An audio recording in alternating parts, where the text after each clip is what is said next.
from Chief Brian, also from Chief Don Miracle, the point about the natural resources transfer agreement. Chief Miracle did it indirectly. Chief Brian did it directly. And you're on the record for that. I obviously can't pronounce on that right now, but I do commit to looking at that. It won't be uncontroversial is the only thing I would say with a bit of a smile. The thing is, Lametti should have said when he was asked the question, no, that's just not possible. We're never going to do that. As theoretically, as wonderful as it might be, we're never going to. He didn't say that. Yeah. And then in his denial, he didn't say that either. And the unfortunate thing is there are at least two major cases that I can think of over the last 30 years where our Supreme Court has used Canada's signature on a UN declaration as the leverage it needed to change domestic law. So can I, again, it gets back to the court. Can I see a situation under which the Canadian Supreme Court uses the UN Declaration on the Rights of Indigenous Persons to change the Canadian Constitution and override the natural resource powers of the provinces?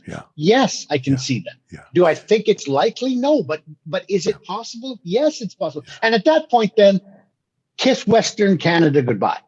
Because I will be the first person, if there isn't a separatist party in place at that point, I will start one.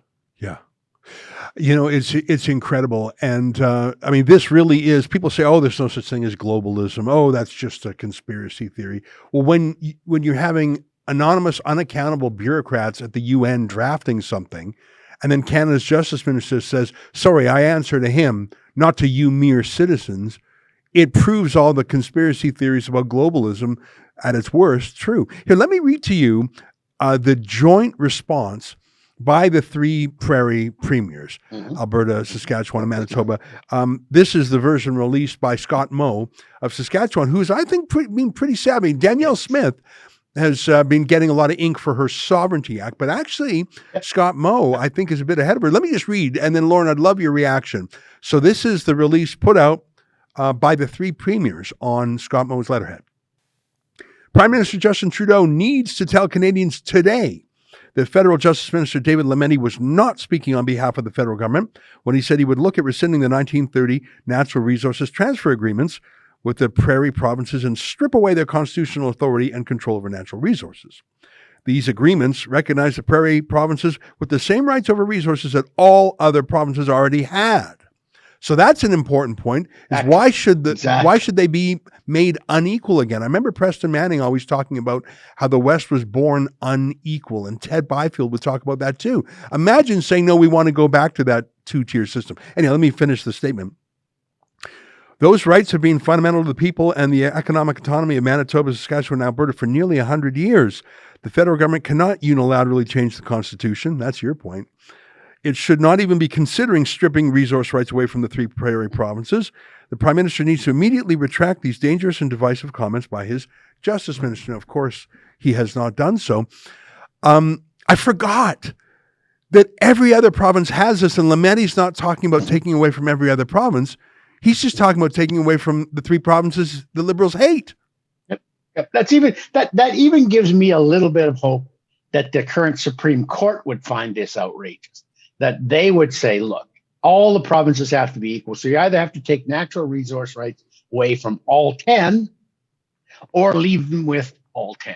But you can't take it away from 3 and leave it with 7. You know, I reiterate, I don't think this is likely.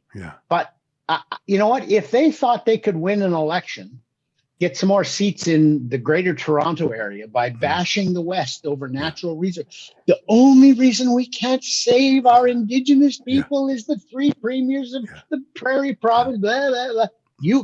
Would they do that? Of course they would do that. In a second. Of course they would do that. Should we even tolerate these people? Trudeau would probably say. Right. Now there is exactly. This was said about the unvaxxed. Here's a silver lining for those who are on the conservative side of the aisle. Danielle Smith is in an election very soon. You know that. Like a matter of weeks. Yep. And, you know, it's not smooth sailing. In fact, I think it's coin toss. I mean, you can give me your opinion if you think she's stronger than that. But there's nothing that looks better on an Alberta premier than defending the province against a marauding prime minister, other than if that marauding prime minister is a Liberal named Trudeau. Yep. So this may actually be this gaffe by that dopey David Lametti, who I just have so much contempt for him. Mm-hmm. The way Me he too. rubber-stamped the Emergencies Act, the way he was happy to take over from Jody Wilson-Raybould.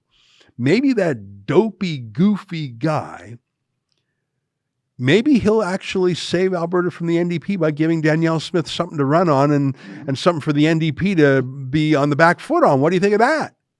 Yeah, no, I think that's true. And Smith is not dumb. She will recognize this for what it is, which is a giant gift to her electorally. That was an excerpt from the Ezra Levant Show. I'm Ezra Levant. Every weekday, I do a monologue about the topic of the day. Then I interview a fascinating guest, either in studio or via Skype. And then I read your mail, whether it's fan mail or hate mail, which is sometimes even more interesting. This is on our premium service, though, called Rebel News Plus. Go to rebelnewsplus.com. It's $8 a month or less if you buy a whole year in advance. You get my show every weeknight, plus Sheila Gunn Reid's show every week. It's called The Gun Show. It's pretty amazing.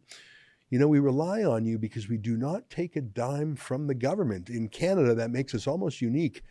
So please help us out and help yourself to some great journalism at rebelnewsplus.com.